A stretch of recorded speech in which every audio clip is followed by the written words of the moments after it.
Most people assume misinformation simply means false information, but that's not the real problem today. The real problem is confusion. It's not always clear what's wrong, what's incomplete, or what's deliberately misleading. And when information systems become noisy enough, trust itself starts to break down. So, what's the difference between misinformation and disinformation? And why does it matter now? In this explainer, we'll look at what misinformation and disinformation actually mean today, how they spread differently, and why even well-informed people can still be misled. Misinformation is incorrect or misleading information shared without intent to deceive. Disinformation is false or manipulated information spread deliberately to mislead. The key difference isn't accuracy alone, it's intent. But in modern information environments, that distinction becomes harder to see because both can look credible, emotional, and convincing. In the past, misinformation and disinformation were easier to spot. False claims were often isolated, clumsy, or clearly partisan. Today, they operate differently. Modern information systems mix true facts, partial truths, missing context, emotional framing, selective amplification, and recycled narratives. This creates informational fog, not outright lies. As a result, people can consume enormous amounts of information and still walk away with a distorted understanding of reality.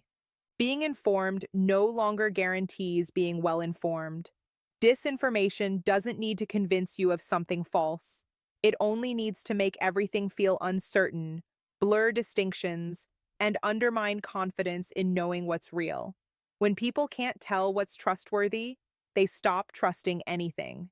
Misinformation and disinformation expand during periods of social, political, or economic instability. When trust in institutions declines, when uncertainty rises, and when societies polarize, people search for clarity.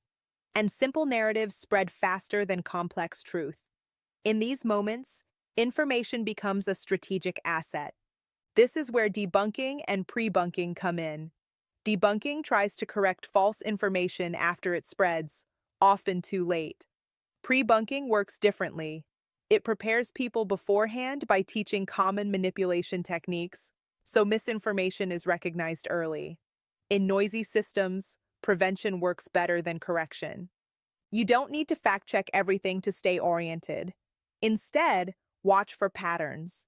Emotionally charged stories with little context, sudden certainty about complex issues, narratives that discourage questions, and constant claims that nothing can be trusted. The danger today isn't being lied to once. It's living in an environment where knowing what's true feels impossible. Understanding misinformation and disinformation helps you recognize when confusion itself is the signal. This is TNBC Explainers, your guide to understanding the world. Misinformation and disinformation is part of TNBC Explainers Module 1. Perception, Narrative, and Mass Behavior. TNBC Explainers is a growing YouTube course. New concepts are added over time. Hit the like button. Check the channel's course playlist to help you track your progress easily.